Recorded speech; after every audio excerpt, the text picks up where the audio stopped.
Durante 10 anos, ninguém conseguiu entender para onde Olivia Lawrence tinha desaparecido. Em 2011, o seu desaparecimento abalou Edmonton. 9 anos. Uma idade em que ainda se confia no mundo ao redor. Mas o mistério só foi revelado recentemente, quando os polícias abriram uma porta da qual ninguém sequer suspeitava da existência. Durante todos estes anos, Olivia esteve por perto, muito próxima. Só que a vida nos seus olhos já não existia. Edmonton, novembro de 2011.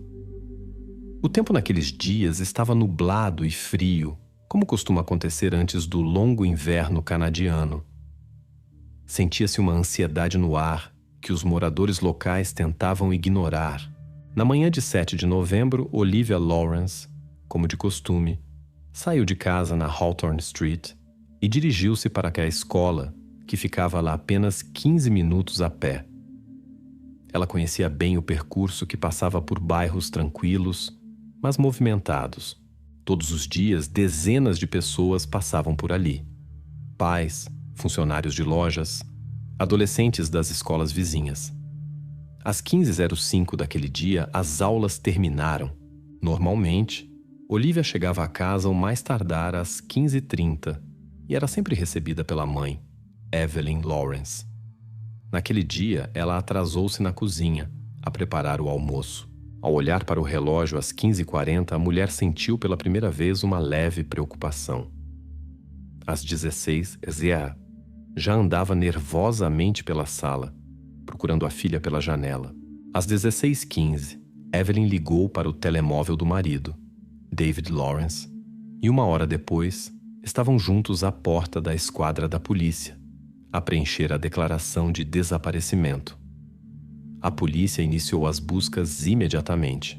Em poucas horas, os agentes percorreram o percurso de Olivia, interrogaram os vizinhos e verificaram as câmaras de videovigilância das lojas próximas. Nada. Parecia que Olivia, de 9 anos, se tinha evaporado no ar em plena luz do dia e numa rua movimentada. Nenhuma testemunha, nenhuma imagem útil das câmaras. Os detetives chegaram a um beco sem saída, e a cidade ficou em suspense ansioso. No entanto, 2 dias depois, de madrugada, um transeunte casual no parque River Valley encontrou um objeto que fez a polícia mudar a estratégia de busca. Perto de um grande ácer estava cuidadosamente pousada uma mochila escolar. Mais tarde, confirmou-se a versão mais assustadora. A mochila pertencia mesmo a Olivia. A estranheza do achado residia na forma arrumada e quase demonstrativamente cuidadosa da sua disposição. Raptores não agem assim.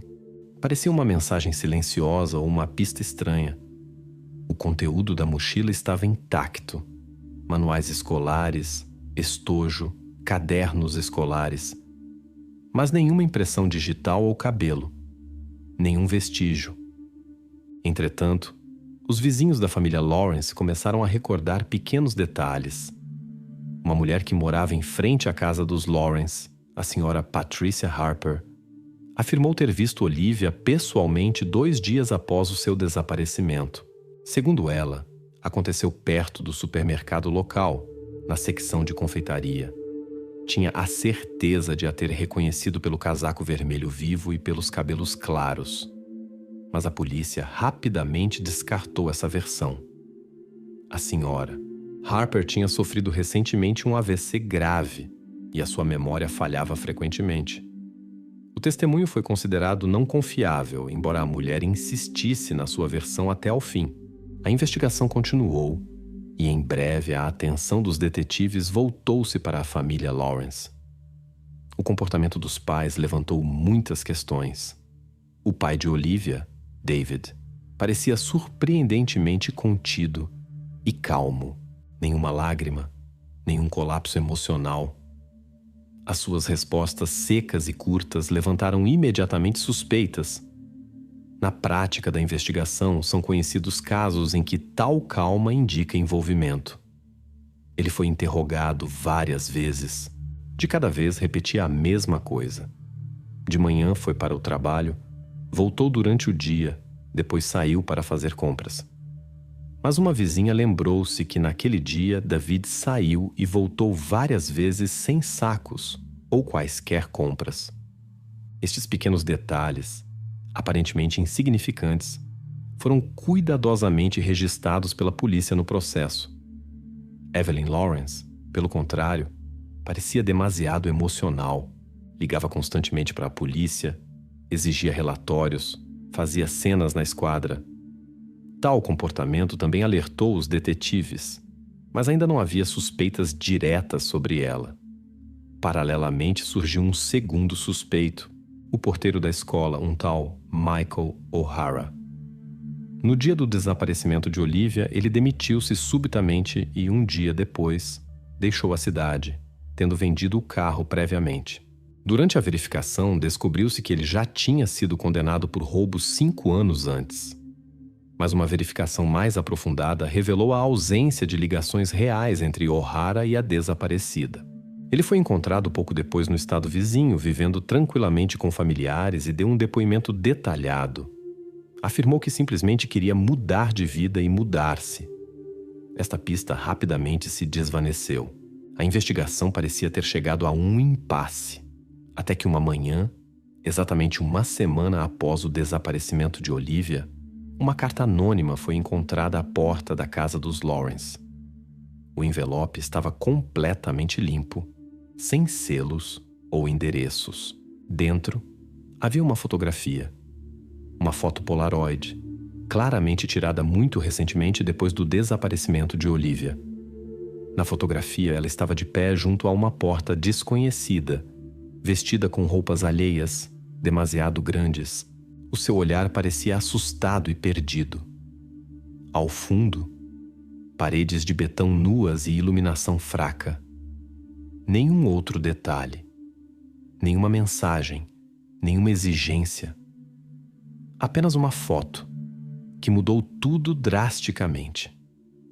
A polícia começou novamente a verificar a área. Foram organizadas buscas em grande escala, mas a fotografia não forneceu nenhuma pista real. Mas agora ficou claro que a menina estava a ser mantida algures perto, num local fechado e, muito provavelmente, bem ao lado. Isso significava que, durante todo este tempo, Olivia esteve ao alcance da mão, mas completamente inacessível para a ajuda. A investigação foi forçada a seguir numa direção completamente diferente, e os detetives perceberam pela primeira vez que não estavam a lidar com um rapto comum, mas com um crime muito mais complicado e sombrio. O olhar dos investigadores voltou-se novamente para David Lawrence. Por trás da sua contenção exterior escondia-se algo mais do que apenas um caráter frio. Agora, os detetives tinham de descobrir quem ele era realmente e o que poderia ligá-lo ao desaparecimento de Olivia. Ao estudar o comportamento de David, a investigação concluiu que ele levava uma vida dupla, escondendo-a cuidadosamente da família e dos outros. Uma verificação informática dos seus dispositivos pessoais, realizada alguns dias após o desaparecimento de Olivia, revelou um detalhe estranho. No seu portátil foram encontradas mensagens encriptadas, enviadas e recebidas de um utilizador não identificado através de um chat privado. Todas as mensagens estavam ocultas por criptografia complexa, que os técnicos da polícia não conseguiram decifrar imediatamente. Isto levantou logo suspeitas, pois tais medidas são geralmente tomadas por pessoas que têm algo a esconder. Os detetives concentraram-se em descobrir quem era o interlocutor misterioso de David. Desde as primeiras tentativas de decifragem, ficou claro que não se tratava de uma correspondência comum entre amigos ou colegas. A sua confidencialidade era indicada pela frequência do envio de mensagens e pela brevidade das respostas. Houve tentativas de encontros pessoais, mas nem os locais nem os nomes dos interlocutores foram alguma vez explicitamente mencionados. Tudo estava cuidadosamente velado, como se os participantes se preparassem para algo que não deveria chegar ao conhecimento de terceiros. Um dos peritos em TI da polícia conseguiu decifrar parcialmente um pequeno fragmento das mensagens. O texto parecia estranho e alarmante. Isto tem de ser feito rapidamente. Ninguém deve saber. Tens a certeza de que ninguém te viu? Estes curtos fragmentos de texto podiam indicar tanto uma conspiração criminosa como algo completamente diferente, mas definitivamente preocupante para a investigação. Cada detalhe da correspondência reforçava as suspeitas sobre David Lawrence. A sua imagem exterior de gestor bem-sucedido, cidadão cumpridor e pai de família atencioso começou a desmoronar-se rapidamente. A investigação decidiu verificar novamente o álibi de David no dia do desaparecimento de Olivia. Anteriormente, ele tinha dito que estava no trabalho e depois tinha saído para ir à loja. A polícia solicitou os dados da sua operadora móvel na esperança de confirmar a sua localização através das antenas de rede móvel. Os resultados foram inesperados. O telemóvel de David foi desligado exatamente 1 hora antes do desaparecimento de Olivia e permaneceu inativo durante quase 4 horas. O próprio Lawrence explicou que a bateria se tinha esgotado, mas os especialistas notaram que isso era invulgar. David era sempre cuidadoso com o carregamento dos seus dispositivos, especialmente considerando a natureza do seu trabalho. Tal nunca tinha acontecido antes. A investigação considerou este facto significativo. Paralelamente aos dados móveis, foi verificada a informação das câmaras de vigilância externa perto do escritório de Lawrence. Descobriu-se que David saiu do escritório consideravelmente mais cedo do que tinha dito à polícia e regressou à casa a 1 hora completamente diferente da que afirmou nos seus depoimentos. Quando os detetives lhe apontaram esta inconsistência, David não reagiu. Apenas repetiu os seus depoimentos anteriores e voltou a ficar em silêncio, mergulhando num silêncio pesado e cauteloso. À medida que os factos se acumulavam, a investigação começou a supor que o desaparecimento de Olivia tinha sido uma operação cuidadosamente preparada, na qual o próprio pai poderia estar envolvido. Isso explicaria a estranha correspondência, o telemóvel desligado e a confusão nos depoimentos. Talvez alguém o estivesse a ajudar, o que era confirmado pelas mensagens encriptadas. Por algum tempo, esta versão tornou-se a principal. Os meios de comunicação começaram a receber as primeiras fugas de informação da polícia. A opinião pública virou-se drasticamente contra David e parecia que a sua detenção estava iminente. Mas apesar de todas as provas óbvias, algo importante faltava. Os investigadores não conseguiam explicar o motivo do ato de David. A situação financeira da família era estável. Ele não tinha dívidas nem conflitos. A relação com Olivia sempre pareceu normal. Calma. Nada. Exceto a sua calma fria e a correspondência misteriosa, indicava diretamente o seu envolvimento real. No momento em que parecia que a culpa de David estava quase provada e os detetives estavam prontos para fechar o caso sobre ele, uma testemunha inesperada apareceu na esquadra. Um homem chamado George Phillips afirmou que, no dia do desaparecimento de Olivia, a tinha visto perto de um carro desconhecido, numa rua vizinha aproximadamente na mesma altura em que a estudante de 9 anos desapareceu. Segundo ele, estava com ela um homem que ele nunca tinha visto antes. Falavam baixo. Olivia parecia confusa, mas não chorava nem resistia. O carro não tinha matrícula, era prateado e um pouco gasto. Mas George lembrou-se claramente do rosto do homem. Não era David Lawrence. Estes novos depoimentos anularam instantaneamente todas as certezas da investigação. A versão, que parecia tão óbvia, começou a ruir, forçando os detetives a rever novamente as suas suposições. A investigação foi forçada a mudar novamente de direção. Mas agora tornou-se evidente que o desaparecimento de Olivia poderia esconder uma história muito mais complicada do que parecia inicialmente. Enquanto a atenção dos detetives se desviava de David Lawrence para a busca do homem misterioso com o carro prateado, surgiram inesperadamente na investigação detalhes que lançaram luz sobre um lado completamente diferente da vida da família. Lawrence, o que antes parecia um exemplo exemplar de uma vida tranquila e próspera, começou a revelar um lado totalmente diferente, oculto dos olhares alheios. Até aquele momento, a mãe de Olivia, Rachel Lawrence, parecia uma vítima das circunstâncias. Uma mulher inconsolável que tinha perdido o que tinha de mais precioso. No entanto, agora a investigação descobriu que ela tinha tido sérios problemas no passado, que a família escondia cuidadosamente dos amigos e vizinhos. 7 anos antes, Rachel tinha feito tratamento numa clínica privada especializada em distúrbios psiquiátricos. A informação sobre o seu diagnóstico era estritamente confidencial e mesmo os parentes mais próximos não estavam cientes de todos os detalhes. Este facto fez os investigadores olharem de forma diferente para a situação na casa dos Lawrence. A polícia levantou os documentos médicos e conversou com o médico assistente de Rachel. Soube-se que ela sofria de uma forma grave de depressão, acompanhada por episódios de psicose aguda. Apesar do tratamento bem-sucedido e da remissão prolongada, o médico observou que pacientes com diagnósticos semelhantes estão sempre em risco de recaída, especialmente em situações de estresse. O desaparecimento de Olivia poderia ter sido precisamente esse gatilho, capaz de tirar novamente a mulher do estado de equilíbrio psicológico.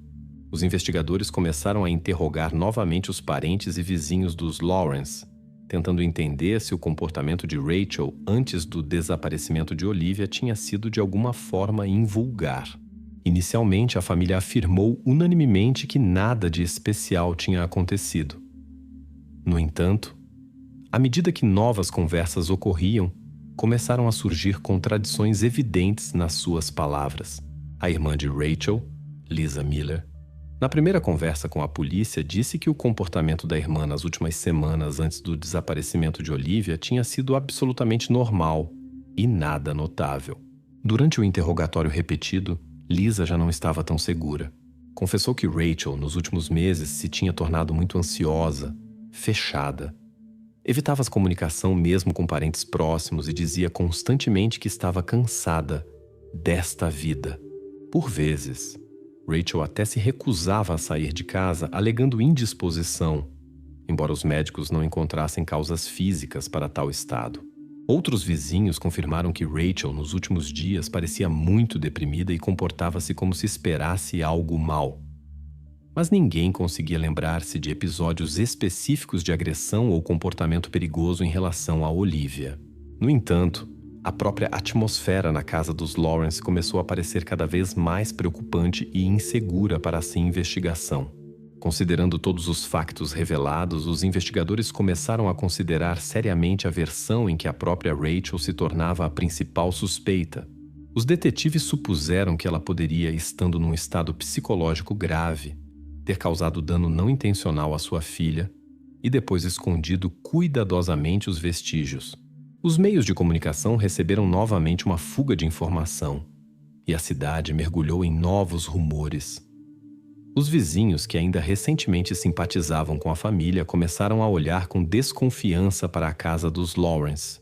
Com base nestas suposições, a polícia obteve um mandado para uma busca adicional na casa dos Lawrence. Os quartos, a cave e a garagem foram cuidadosamente revistados. Os pertences pessoais de Rachel foram minuciosamente examinados.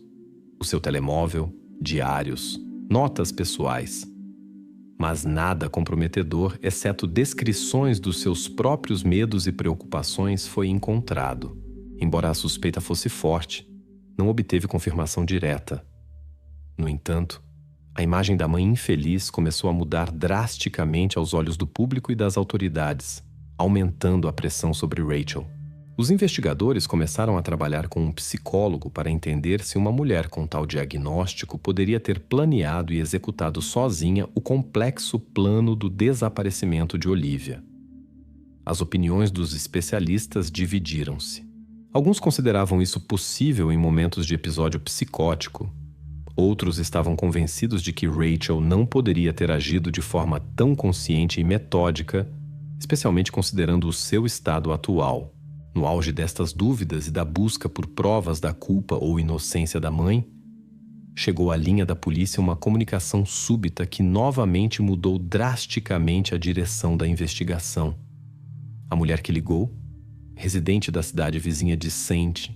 Albert, Afirmou que muito recentemente, literalmente nos últimos dias, tinha visto uma menina muito parecida com Olivia. Segundo ela, a menina estava com uma mulher desconhecida num café perto da Praça Central. A testemunha lembrou-se do comportamento estranho da menina que lhe chamou imediatamente a atenção. Parecia ansiosa e abatida. Olhava constantemente para os lados como se tivesse medo de algo. A mulher garantiu que a menina era exatamente parecida com as fotografias de Olivia mostradas anteriormente na televisão e nos jornais. A polícia enviou imediatamente uma equipe de detetives para St. Albert. O depoimento da mulher foi levado a sério e a versão sobre o possível envolvimento de Rachel foi novamente colocada em segundo plano. Os detetives entendiam que não havia mais tempo para erros e agora toda a esperança estava na nova testemunha e nas suas palavras. A investigação tomou novamente um novo rumo, levando os investigadores muito além do círculo habitual de suspeitos, abrindo horizontes completamente diferentes desta história. Enquanto a polícia concentrava todos os esforços na verificação do novo testemunho de St. Albert, um grupo de especialistas técnicos trabalhando em paralelo descobriu inesperadamente uma prova que trouxe a investigação de volta ao início. A rua onde Olivia desapareceu. Ao rever as gravações das câmaras de vigilância externa mais uma vez, mas agora de forma mais cuidadosa e escrupulosa, os polícias notaram uma gravação específica. A câmara de uma loja, localizada a apenas 100 metros do local do desaparecimento de Olivia, capturou um fragmento ao qual ninguém tinha prestado atenção especial anteriormente. Um perito em análise forense digital ampliou e processou a imagem, e então ficou claro. Nas imagens estava realmente Olivia. Era reconhecível pelo casaco vermelho vivo e pelos cabelos claros. A gravação, que antes parecia insignificante e desfocada, transformou-se subitamente numa das provas cruciais. Nas imagens, via-se claramente Olivia a entrar num carro desconhecido, estacionado do lado oposto da rua. Aproximou-se calmamente do veículo como se conhecesse bem quem estava lá dentro. O carro permaneceu parado menos de 1 minuto e depois partiu calmamente numa direção desconhecida. Isto mudou drasticamente o quadro do ocorrido. Ninguém agarrou Olivia, ninguém a levou à força, ninguém a obrigou a entrar no carro. Foi uma ação voluntária, ou pelo menos parecia sê-lo. A polícia recorreu imediatamente a peritos automóveis para identificar o veículo a partir das imagens da gravação de vídeo. A análise inicial indicou que poderia ser um modelo antigo de Honda prateado. No entanto, logo surgiram contradições. Um segundo perito insistiu que era um Toyota, e um terceiro garantiu que poderia ser um modelo completamente diferente de um fabricante japonês. Ninguém conseguia chegar a um consenso devido à baixa qualidade da gravação, e a matrícula parecia ter sido intencionalmente ocultada ou suja de lama. As disputas entre os especialistas prolongavam-se, roubando tempo precioso. Os investigadores decidiram enviar a gravação para uma perícia independente, na esperança de uma conclusão definitiva. Mas enquanto aguardavam os resultados, foram forçados a investigar por conta própria cada versão da marca do carro e os potenciais proprietários de carros semelhantes em Edmonton e arredores. Isso gerou caos e prolongou a investigação, forçando a polícia a mover-se simultaneamente em várias direções. Uma das primeiras verificações incidiu sobre um homem chamado Frank Jenkins, um residente de um bairro vizinho com antecedentes criminais. Jenkins possuía um Honda Civic prateado antigo que correspondia perfeitamente à descrição da versão de um dos peritos. Jenkins tinha um extenso historial criminal. Tinha sido repetidamente referenciado pela polícia por roubos e pequenas infrações. Ele encaixava perfeitamente no perfil do suspeito, reservado, pouco sociável e vivendo nos arredores da cidade, longe dos olhares alheios. A polícia deslocou-se imediatamente à casa de Jenkins. Ele ficou surpreendido com a visita e não ofereceu resistência à detenção. Os investigadores inspecionaram cuidadosamente o seu carro e a casa. À primeira vista, parecia que o carro correspondia à descrição da gravação de vídeo, mas em breve tudo se revelou mais complicado novamente. Na altura do desaparecimento de Olivia, Jenkins estava muito longe de Edmonton, com familiares no outro estado, o que foi confirmado pelos dados do telemóvel e por numerosas testemunhas. Mais uma pista falsa. Mais uma desilusão para a investigação. Apesar do álibi de Jenkins, os meios de comunicação já tinham divulgado informações sobre o possível suspeito. Isso causou novamente agitação na sociedade, intensificando a atmosfera já tensa em torno do caso. Aos olhos das pessoas, Jenkins já se tinha tornado um criminoso, embora não tivessem sido encontradas provas reais do seu envolvimento. A polícia teve de retirar publicamente todas as suspeitas sobre ele, mas a confiança dos habitantes da cidade na investigação foi novamente abalada. O tempo passava e os investigadores começaram a sentir que tinham chegado novamente a um beco sem saída, e a esperança de resolver o mistério desaparecia lentamente. No entanto, no momento de maior tensão e incerteza, os resultados da perícia da gravação de vídeo da câmara de vigilância da loja trouxeram uma notícia completamente inesperada. A investigação forense revelou que a gravação tinha sido editada. Alguém tinha claramente tentado esconder ou alterar parte das imagens, removendo vários fragmentos importantes. Este detalhe mudou novamente por completo o rumo da investigação. Agora tornou-se óbvio para os detetives. Não estavam a lidar apenas com um rapto, mas com um crime cuidadosamente planeado e habilmente disfarçado, no qual participou alguém com acesso às gravações de vídeo e conhecimentos técnicos.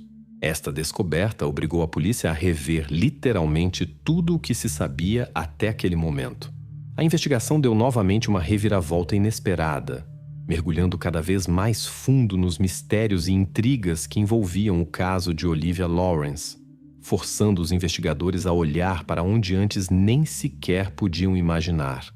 Após a descoberta da falsificação na gravação de vídeo da loja, os investigadores começaram a perceber que estavam a enfrentar um adversário meticulosamente preparado e tecnicamente competente. Nessa altura, voltou a surgir no caso o nome de uma pessoa que tinha chamado a atenção logo no início, mas que depois, por alguma razão, foi posta de lado. Um nome que se tornou chave na fase seguinte da investigação: o porteiro da escola, Michael O'Hara. Inicialmente, os investigadores não deram a devida importância ao facto de Michael ter deixado Edmonton subitamente no dia seguinte ao desaparecimento de Olivia. Oficialmente, ele explicou isso por motivos pessoais, e as suas palavras foram aceites sem verificação adicional. Mas após a descoberta da manipulação da gravação de vídeo, a polícia decidiu rever os materiais relativos a todos os que tinham acesso à escola e aos seus meios técnicos de segurança. O porteiro encaixava perfeitamente nesta descrição. Descobriram-se detalhes preocupantes sobre o seu passado, anteriormente ocultados pela direção da escola. Um ano antes do desaparecimento de Olivia, O'Hara tinha sido alvo de queixas dos pais de uma aluna do ensino secundário. Na altura, a rapariga disse aos pais que o porteiro a tinha seguido repetidamente a caminho de casa, mantendo sempre uma distância considerável e sem estabelecer contato direto. A escola decidiu não comunicar o facto à polícia, preferindo despedir o porteiro por algumas semanas e depois readmiti-lo discretamente quando as queixas acalmaram. Esta história foi cuidadosamente ocultada, temendo um escândalo que pudesse prejudicar a reputação da instituição de ensino. Agora, porém, os investigadores ponderavam seriamente se episódios semelhantes poderiam ter se repetido e passado despercebidos. O caso adquiriu uma tonalidade completamente diferente. O'Hara não era apenas um suspeito casual. Ele poderia muito bem ter tido o motivo e o acesso para cometer o que aconteceu a Olivia. A polícia começou a verificar novamente o álibi do porteiro no dia do desaparecimento de Olivia. Anteriormente, ele tinha afirmado que naquele dia esteve na escola até o almoço, após o que supostamente foi para casa fazer as malas, pois já tinha planeado a mudança. Mas um novo interrogatório aos funcionários da escola deu resultados ambíguos. Alguns professores garantiram ter visto o porteiro no edifício durante todo o dia. Outros não conseguiam confirmar categoricamente a sua presença depois do meio-dia. Particularmente suspeito pareceu o facto de as câmaras de videovigilância da escola capazes de confirmar ou refutar as suas palavras, terem avariado subitamente nesse dia, cerca de 1 hora antes do desaparecimento de Olivia, e voltado a funcionar tarde da noite, já depois do fecho da escola. Ao tentar verificar o seu telemóvel, os investigadores também se depararam com ambiguidades. O sinal do aparelho desapareceu na zona da escola e só voltou a aparecer muito longe da cidade, já tarde da noite. As suspeitas aumentavam, e o álibi de Michael O'Hara parecia cada vez mais uma história premeditada do que a sequência real dos acontecimentos daquele dia. Considerando estes factos, a investigação voltou a concentrar todos os esforços no porteiro da escola. Foi emitido um mandado de busca oficial contra ele. A polícia enviou pedidos para estados e cidades vizinhas onde O'Hara pudesse ter parentes ou conhecidos. Os meios de comunicação foram novamente envolvidos no caso, publicando fotografias de Michael e detalhando o seu passado. Para o público, ele voltou a ser o principal suspeito, e a sua fuga súbita apenas reforçava essas suposições. Paralelamente, a polícia verificou os endereços e locais de residência anteriores do porteiro, interrogou todos os que o pudessem conhecer pessoalmente. Vários vizinhos lembraram-se que Michael sempre foi uma pessoa fechada, preferindo a solidão e mantendo pouca comunicação com os outros. A cada novo depoimento, a imagem do porteiro tornava-se mais sombria e alarmante. No entanto, apesar de todos os esforços da polícia e da atenção minuciosa do público, não se conseguiram encontrar provas diretas do envolvimento de Michael O'Hara. Ele era acusado apenas por circunstâncias indiretas e comportamento estranho. A investigação ficou novamente presa na sua própria versão, incapaz de a confirmar ou refutar definitivamente. Inesperadamente, no momento de maior tensão, quando todas as forças policiais estavam direcionadas para a sua busca, Michael O'Hara regressou a Edmonton. Completamente calmo, sem acompanhamento de advogados ou familiares, apresentou-se na esquadra da polícia e pediu uma reunião com o investigador principal do caso de Olivia Lawrence.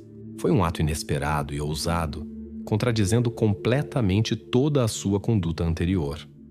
A polícia foi apanhada de surpresa. Tudo o que parecia tão óbvio foi novamente abalado.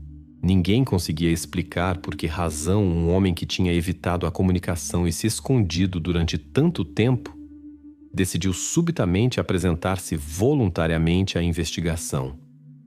A investigação mudou novamente de rumo. Os investigadores perceberam que por trás da aparente simplicidade desta situação se escondia algo mais. E agora muito dependia do depoimento do próprio O'Hara para o destino do caso de Olivia Lawrence. Enquanto a investigação tentava compreender os motivos do regresso súbito de Michael O'Hara a Edmonton, outra equipa de detetives recebeu informações inesperadas. Ao examinar os dispositivos pessoais de Olivia, descobriu-se um detalhe que nenhum dos investigadores poderia ter previsto anteriormente. Olivia mantinha contato constante com um adulto desconhecido, que conheceu num chat online fechado. Esta correspondência revelou-se séria e durou pelo menos 6 meses antes do desaparecimento. Inicialmente, ninguém levou a sério o facto de Olivia, de 9 anos, poder ter tais conversas. Mas a verificação mostrou que a conta realmente lhe pertencia e a correspondência era regular. Os peritos examinaram cuidadosamente o seu conteúdo, notando que a pessoa do outro lado era sempre extremamente cautelosa. Evitava falar sobre si mesma, não dizia o nome verdadeiro e fazia perguntas de forma cuidadosa e discreta.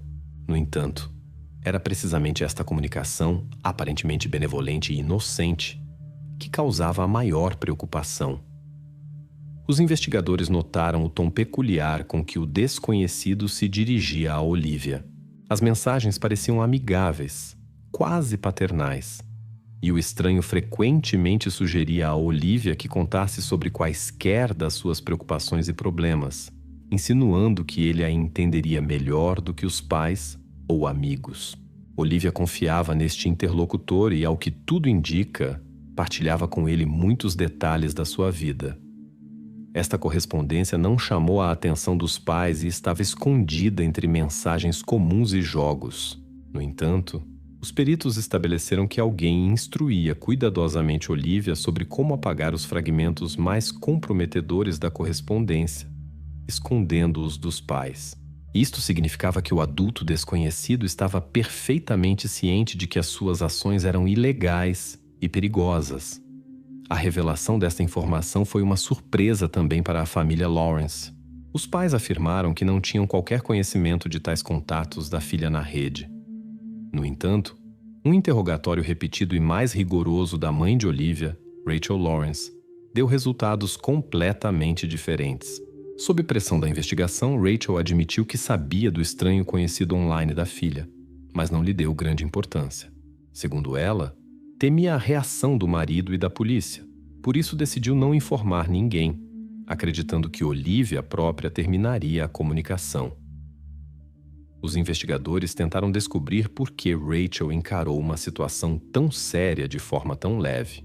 Ela justificou-se dizendo que tinha a certeza de que não havia nada de perigoso nessas correspondências, que a pessoa simplesmente comunicava com a sua filha por curiosidade, sem más intenções. Rachel parecia sinceramente confusa, mas isso apenas aumentou as suspeitas da polícia. Considerando o seu passado psicológico, os detetives supuseram que ela poderia ter escondido conscientemente parte da verdade, tentando evitar conflitos dentro da família. Agora, a polícia estava quase 100% convencida de que era precisamente o interlocutor desconhecido quem estava diretamente envolvido no desaparecimento de Olivia. Todos os suspeitos anteriores foram gradualmente postos de lado, e a investigação concentrou-se totalmente na correspondência online e na busca do seu autor. Os peritos informáticos passaram vários dias a tentar determinar o endereço IP real do interlocutor desconhecido. Isso não foi tão simples, pois ele usava uma série de artifícios, mascarando a sua localização real. No entanto, passado algum tempo, os detetives conseguiram obter uma pista técnica concreta, o endereço IP, a partir do qual o estranho acedia regularmente à rede, apontava para uma pequena cidade no estado vizinho. A polícia enviou imediatamente uma equipa operacional para lá. Mas ao chegar ao local, os detetives enfrentaram mais uma desilusão. O endereço pertencia a uma casa vazia, à venda. Os vizinhos informaram que o proprietário se tinha mudado há vários anos, e a casa estava desabitada desde então. O interrogatório aos moradores locais não deu resultados. Ninguém se lembrava de pessoas que tivessem visitado o local recentemente. A polícia inspecionou cuidadosamente o edifício, mas não encontrou vestígios da presença de Olivia, nem quaisquer sinais de vida no interior. Obviamente, alguém usou intencionalmente aquele local para confundir definitivamente a investigação. Era mais uma pista falsa cuidadosamente elaborada, que fez os detetives sentirem-se impotentes novamente.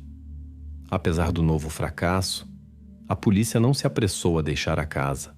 Os especialistas técnicos verificaram novamente a rede através da qual a correspondência era realizada e confirmaram. Era dali que as mensagens eram enviadas. Ficou claro que a pessoa desconhecida sabia perfeitamente como usar artifícios técnicos para esconder o rastro real, deixando a polícia repetidamente num beco sem saída. Os detetives perceberam que estavam a lidar com uma pessoa extremamente cautelosa, inteligente e perigosa. Ele não apenas raptou Olivia, mas preparou-se cuidadosamente para isso durante longos meses. Cada passo foi premeditado e disfarçado. A investigação atingiu novamente um ponto crítico, forçando os investigadores a avançar, na esperança de encontrar qualquer vestígio da pessoa que mantinha essa estranha e alarmante correspondência com Olivia. Eles entendiam que o tempo estava a esgotar-se e as hipóteses de sucesso diminuíam a cada nova pista falsa. Enquanto a polícia continuava a procurar em vão a solução para essa estranha correspondência online de Olivia e a identidade do seu misterioso interlocutor, surgiu inesperadamente uma nova testemunha no caso. Era um morador local, sem relação anterior com o caso, mas que possuía informações importantes. O homem informou à polícia que se lembrou de um episódio invulgar relacionado com o dia do desaparecimento de Olivia, ao qual não tinha prestado atenção anteriormente. A testemunha Robert Miles Contou que naquele mesmo dia em que Olivia desapareceu, estava a reparar o carro no quintal de sua casa. Em algum momento, a sua atenção foi atraída por um homem desconhecido, que se comportava de forma estranha na rua, não muito longe do local do desaparecimento. Segundo Robert, o homem estava claramente nervoso, olhava frequentemente para trás, caminhava pela rua várias vezes para lá e para cá, como se esperasse algo ou alguém. A polícia ouviu atentamente Miles e tentou descobrir por que ele não tinha comunicado isso antes. O homem explicou que inicialmente não deu importância ao que viu, atribuindo o comportamento estranho do desconhecido a circunstâncias casuais. Só depois que as notícias voltaram a falar sobre o desaparecimento de Olivia é que as memórias voltaram com força renovada. Robert descreveu claramente a aparência do homem, o que permitiu à polícia identificá-lo rapidamente.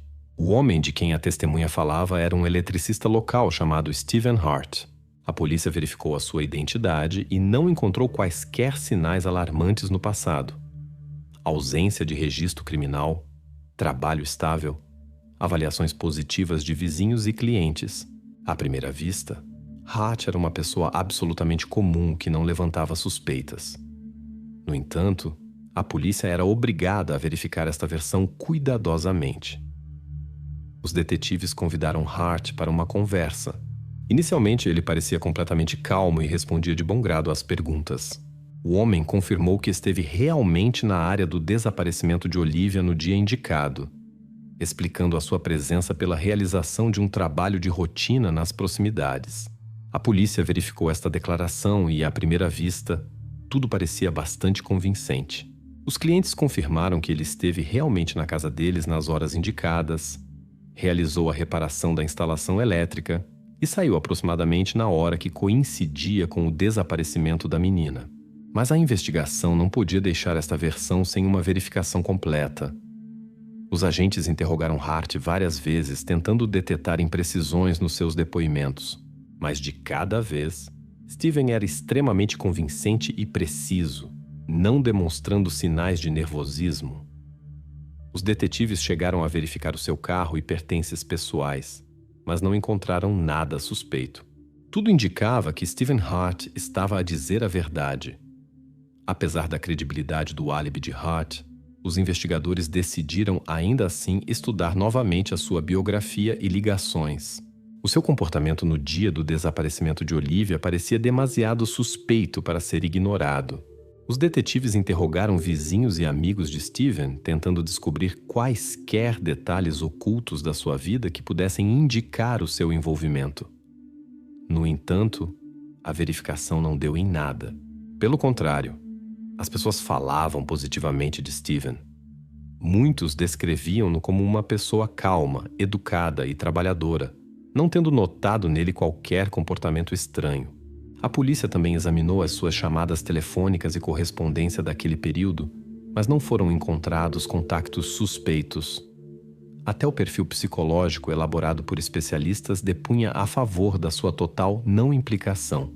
Após várias semanas de verificações minuciosas, a investigação foi forçada a admitir que Stephen Hart não tinha relação com o desaparecimento de Olivia.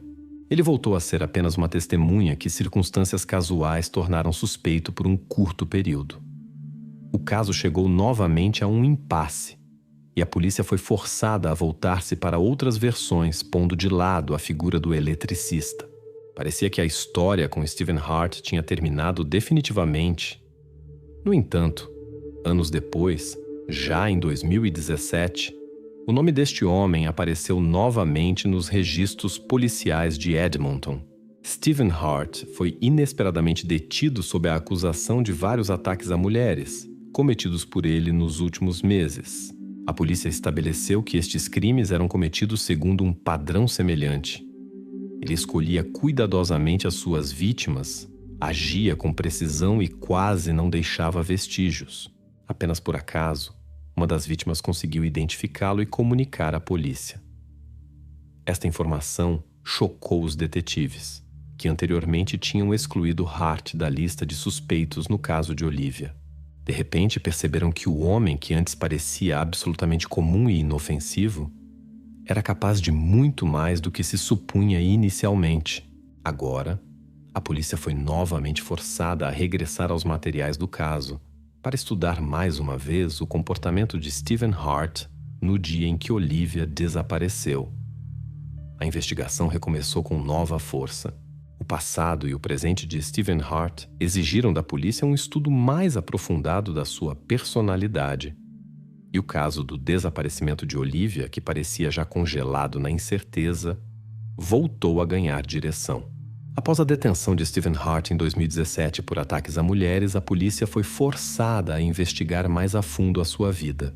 Agora, este homem, que antes parecia um cidadão comum, representava uma figura muito mais complexa e misteriosa do que se poderia supor.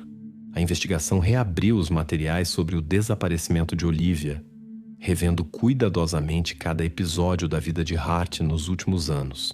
Durante a busca na casa de Stephen Hart, que anteriormente nunca tinha chamado a atenção da polícia, os agentes descobriram acidentalmente algo que virou o rumo da investigação. Na cave da sua casa, cuidadosamente disfarçada e quase invisível na penumbra do local, havia uma porta. Esta porta estava habilmente escondida atrás de um painel de madeira, e a própria entrada era quase impossível de notar sem uma inspeção especial. Parecia que uma casa comum, pertencente a um eletricista comum, não poderia esconder nada semelhante. Os investigadores pediram imediatamente explicações a Hart sobre esta porta, mas Stephen, geralmente confiante e contido, desta vez parecia confuso e nervoso. Insistiu que não sabia absolutamente de onde tinha vindo aquela porta e alegadamente nunca a tinha visto antes. Mas os detetives perceberam que tal explicação soava demasiado ridícula e pouco convincente. Ficou claro que o eletricista estava a esconder algo, embora inicialmente ninguém pudesse supor quão séria seria esta descoberta. Os interrogatórios tornaram-se mais insistentes e rigorosos. Os investigadores questionaram Stephen detalhadamente sobre a planta da sua casa, construção e reparações que ele poderia ter realizado nos últimos anos. Mas o eletricista negou veementemente quaisquer trabalhos que pudessem ter levado ao aparecimento de um quarto secreto ou de uma porta na sua casa. Repetiu que sempre viveu sozinho e praticamente não recebia visitas, por isso, na sua opinião, alguém poderia ter entrado na casa e arranjado tudo aquilo de propósito para o incriminar. Mas esta versão parecia fraca. Os peritos da polícia estabeleceram que a porta e o compartimento escondido atrás dela foram construídos há vários anos, aproximadamente no período em que Olivia desapareceu. A porta, técnica e profissionalmente bem escondida, segundo as conclusões dos peritos, foi feita por uma pessoa com boas habilidades e ferramentas especiais, como as que o próprio Hart costumava usar. Tudo isto indicava diretamente o seu possível envolvimento. Apesar da evidência dos factos, a inspeção inicial do quarto atrás da porta não deu resultados imediatos. Os polícias não encontraram nada além de um compartimento vazio e sujo, parecido com uma arrecadação antiga. Isto fez os investigadores ponderar por um momento. Talvez Hart realmente não tivesse nada a ver com o desaparecimento de Olivia, e a porta estranha fosse apenas mais uma circunstância casual. Poderia alguém ter incriminado o eletricista sabendo que a polícia, mais cedo ou mais tarde, viria exatamente ali? Durante vários dias, os investigadores realizaram uma perícia minuciosa do local, verificando-o centímetro por centímetro, estudando os materiais de construção, vestígios de reparações e a tinta nas paredes. Tudo indicava que o quarto secreto tinha sido equipado há muito tempo e usado por alguém que desejava manter a sua presença despercebida. No entanto, nenhuma prova direta que ligasse Hart ao desaparecimento de Olivia foi encontrada na primeira fase. Stephen continuou a negar o seu envolvimento e muitos já se inclinavam para a versão de que o eletricista tinha sido realmente mais uma vítima das circunstâncias. Uma pessoa que teve o azar de estar no lugar errado, na hora errada. A polícia preparava-se para encerrar mais uma verificação da sua casa, voltando novamente ao estudo de outras pistas. No entanto, no último momento, quando parecia que os polícias estavam prontos para deixar a casa de Hart, um perito forense notou acidentalmente uma pequena, quase imperceptível diferença de nível no chão de betão no canto mais afastado do compartimento, né? Sob a suspeita de que ali poderia haver outro esconderijo, a polícia decidiu remover parte do revestimento de betão. Os trabalhos duraram várias horas, e quando o betão foi finalmente quebrado, os investigadores ficaram paralisados de choque. Sob o betão, a uma pequena profundidade, foram encontrados restos mortais humanos. Mais tarde, a perícia confirmou que eram os restos mortais de Olivia Lawrence. Esta descoberta mudou para sempre o destino de Stephen Hart e levou definitivamente a investigação para um nível completamente diferente. Agora, a polícia sabia exatamente com quem estava a lidar e quão perigoso era este homem. O eletricista, que durante anos viveu ao lado dos seus vizinhos uma vida tranquila e discreta, escondia por trás da sua calma exterior o mais terrível dos segredos possíveis. A investigação aproximou-se do seu dramático desfecho. Stephen Hart já não podia negar o óbvio. Os detetives preparavam-se para pôr um ponto final no caso que abalou toda Edmonton. O mistério do desaparecimento de Olivia estava quase resolvido, mas ninguém ainda sabia todos os detalhes do que realmente aconteceu atrás da porta que, durante tanto tempo, ninguém notou. Após a descoberta dos restos mortais de Olivia na cave da casa de Stephen Hart, a investigação precisou de mais algumas semanas para colocar definitivamente todos os pontos nos is. O eletricista pacato, anteriormente uma pessoa completamente discreta, que vivia modestamente e em silêncio, sem quaisquer sinais evidentes de perigo, estava agora definitivamente no centro do caso mais mediático de Edmonton nas últimas décadas. Polícias e procuradores trabalharam sem parar, reunindo cuidadosamente cada detalhe para apresentar uma acusação que fosse impossível de contestar. Quando os materiais do caso chegaram à mesa do procurador distrital, ficou claro. Stephen Hart seria levado a tribunal sob a acusação de homicídio de Olivia Lawrence. O julgamento começou numa atmosfera de tensão que pairava sobre toda a cidade. Os habitantes de Edmonton, que viveram durante muito tempo com um sentimento de incerteza e medo, esperavam finalmente obter as respostas que aguardavam há tanto tempo. O julgamento tornou-se um evento que revelou ao público todo o quadro do caso, todos os erros e pistas falsas que desviaram a polícia do caminho durante quase 6 anos. Descobriu-se que todas as versões que a investigação tinha verificado anteriormente, desde as suspeitas sobre David e Rachel Lawrence, até aos falsos testemunhos do porteiro Michael O'Hara e do desconhecido do chat online, não tinham qualquer base real. A única pessoa responsável pela tragédia era Stephen Hart, que conseguiu viver durante quase 6 anos como se nada tivesse acontecido, escondendo cuidadosamente a terrível verdade debaixo dos seus pés. Os peritos forenses, ao deporem em tribunal, confirmaram que o compartimento na cave de Hart foi especialmente equipado para ocultar o crime. Stephen passou muito tempo a disfarçar cuidadosamente os vestígios, criando a impressão de uma arrecadação comum e de um chão de betão sob o qual ninguém procuraria nada suspeito. Ele possuía habilidades profissionais que lhe permitiram criar um esconderijo quase perfeito. Mesmo polícias experientes admitiram que, sem a atenção casual aos mínimos detalhes, este crime poderia ter permanecido por resolver para sempre. Mas o próprio Hart, apesar de todas as provas contra ele, continuou a negar teimosamente a sua culpa. Ele não queria revelar o motivo das suas ações. Em nenhum dos interrogatórios, nem nas sessões do tribunal, ele disse algo que pudesse lançar luz sobre a causa desta tragédia.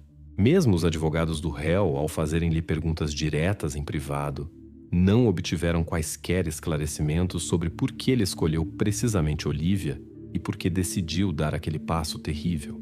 A tensão na sala do tribunal e fora dela aumentava a cada dia do processo. A família de Olivia, que acompanhava atentamente o desenrolar das sessões, tentava entender por que precisamente a sua filha foi vítima de um homem que eles nunca conheceram e nunca encontraram pessoalmente. Esta incerteza aumentava a amargura e o desespero dos pais, que já se tinham habituado a viver num estado de constante espera e desconhecimento. E agora, Quando o criminoso estava diante deles, ele continuava silencioso e misterioso. Stephen Hart, durante todo o julgamento, demonstrou uma calma absoluta, não manifestando emoções mesmo nos momentos em que a acusação apresentava as provas mais chocantes. Inicialmente, tentou convencer o tribunal da sua completa inocência, afirmando que alguém estava a tentar incriminá-lo. Mas a cada nova sessão, isso parecia cada vez mais sem sentido e desesperado. As suas palavras não resistiam a qualquer crítica perante as provas reais e evidências apresentadas pelos procuradores e peritos. O acorde final deste processo foi a decisão do tribunal. Após várias semanas de audiências, exame de dezenas de provas e testemunhos, o tribunal emitiu o veredito final. Stephen Hart foi considerado culpado do homicídio de Olivia Lawrence e condenado à prisão perpétua sem direito à liberdade condicional. Foi um desfecho justo para o longo e doloroso caminho percorrido pela polícia, pela família e por toda a cidade, que tentava entender como um homem comum, que vivia entre eles, pôde cometer um crime tão cruel e permanecer despercebido por tanto tempo. Mas mesmo após a sentença, as questões principais permaneceram sem resposta. Stephen Hart não deu quaisquer explicações, não proferiu uma palavra de arrependimento, nem o menor indício sobre os motivos das suas ações. A família de Olivia deixou a sala do tribunal sem obter resposta à pergunta mais importante: por que aconteceu precisamente com eles e precisamente com Olivia?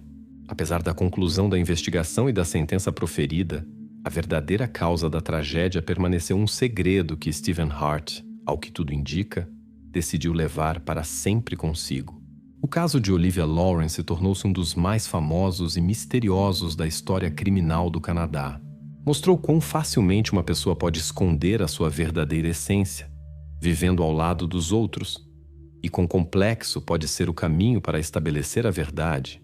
A cidade de Edmonton recordará por muito tempo esta história, na qual uma porta simples, quase imperceptível, se tornou a chave para um crime terrível, descoberto demasiado tarde.